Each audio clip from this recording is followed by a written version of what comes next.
Good morning and welcome to part 2 of the logarithmic functions video series. And again, we're going to continue talking about logarithms. Remember our definition that the logarithm base b of x equals y means the same thing as b to the y equals x. And remember that this function is the inverse of the exponential function y equals b to the x. So x equals b to the y and y equals b to the x are inverse functions. Okay, recall that an exponential function has a shape that is similar to this. And so if we're thinking about what the inverse of this would be, the inverse is, recall our logarithmic function, and that would be x equals b to the y, or as we write it, y equals log base b of x. And if you recall what that's going to look like, it's going to be the inverse function on that diagonal line y equals x. So our logarithmic functions are going to look like this. So that's what a logarithmic function is going to look like. It's the inverse of the exponential function. In this particular diagram that your textbook provided for you here, they did the function y equals 10 to the x power. All right, and that is the red graph right here. The inverse of this is y equals log x. Wait, where's the b? Let me tell you where the b is. If you don't see a b, the default b value is 10. So if you look on your calculator, for example, there is a key that has log, but it has no base there. That is log base 10. And that's why they drew that one here. And here is that function in blue. So you can see that they are reflections along that line y equals x, that diagonal line. The next thing that we are going to do is graph a logarithmic function. We are going to do this using a table of values, and your first thought may be, how am I going to find log base 3 of x? If I pick some x values, show me how to do that on my calculator. And what I'm going to tell you is this is a little bit different. We're not going to pick x values. We are going to pick some y values. And what we're going to do is, instead of writing our function in logarithmic form, we are going to turn it around and we are going to write it in exponential form. So what we have is x equals 3 to the y power. Recall x equals b to the y, and our b is 3, so x equals 3 to the y. So what you are going to do instead is you are going to pick some y values.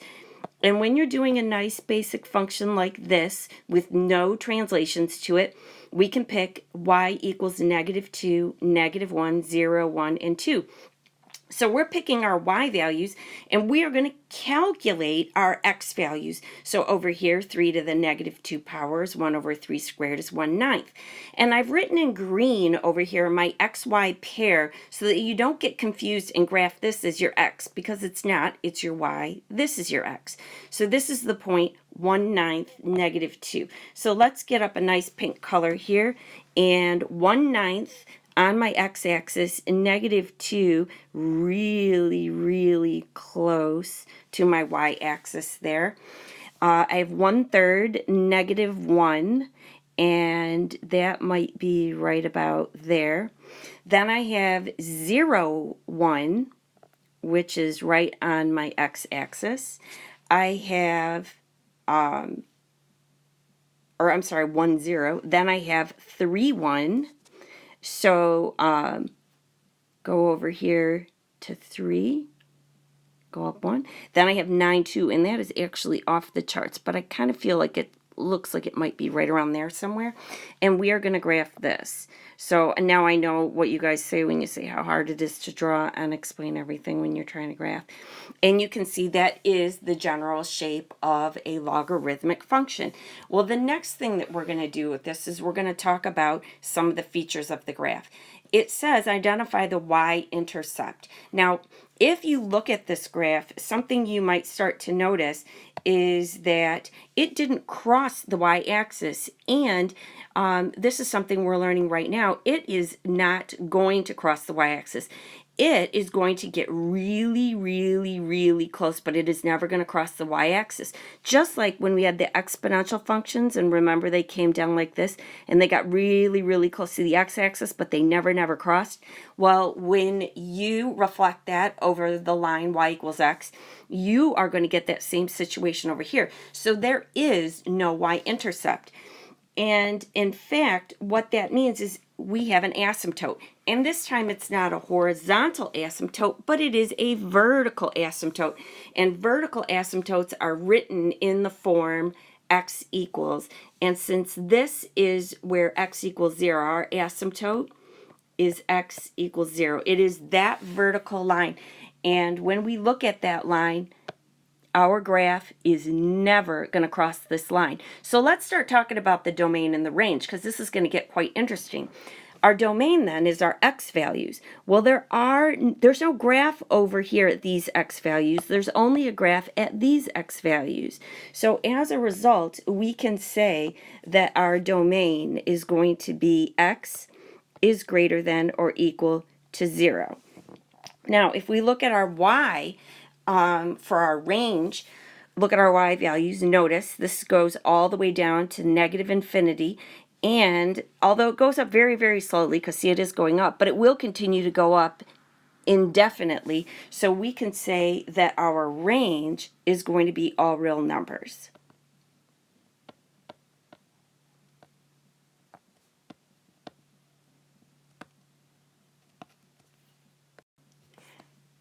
This table shows all of the translations of our logarithmic function, and you can see this is the complete formula here, and it's got an a in front of the logarithm for a vertical stretch or compression, and we've got minus h, and again that is going to be a shift of the graph to the left or the right, and plus k is a shift up or down.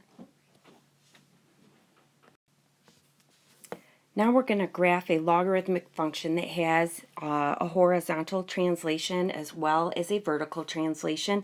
And the easiest way to do this is actually to graph using a table of values the parent function and then translate it, as opposed to finding individual points individually. So here's what I'm going to do. My parent function is y equals log base 4 of x. And so I rewrote that right here in exponential form, x equals 4 to the y. Here's my y. I'm going to choose my y values.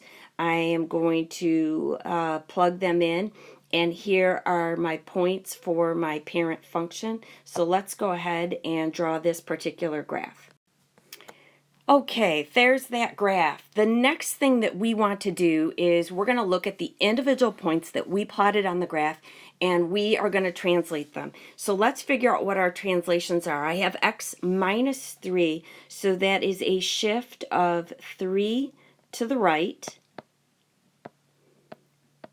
Secondly, I have plus 4, so this is going to be a shift of 4 up. So I'm going to look at each individual point I have, and I'm going to move it 3 to the right and 4 up. You can now see that I have graphed my function y equals log base 4 of x minus 3 plus 4 here in pink. Now that we have done that, the next thing we want to do is identify our asymptote and our domain and our range. Notice that since our graph has moved 3 units to the right, that is also what has happened to our asymptote. Our asymptote has moved 3 units to the right. So no longer is it x equals 0, it is going to be x equals 3. And if you look at this particular, let's see here, get my pointer going again. There we go. At this particular graph, it never crosses this vertical line, x equals 3. So that's our vertical asymptote. Now we have our domain, and again our domain is our x values, and before it was x is greater than or equal to 0, but now our graph has that vertical asymptote at x equals 3, and it's only on the right side of that. So our domain is x is greater than or equal to 3. And once again, our range is our y values, and you can see just as before, our graph goes completely to the negative y values and completely up to the positive y values. So this, and this is my fancy script for all real numbers,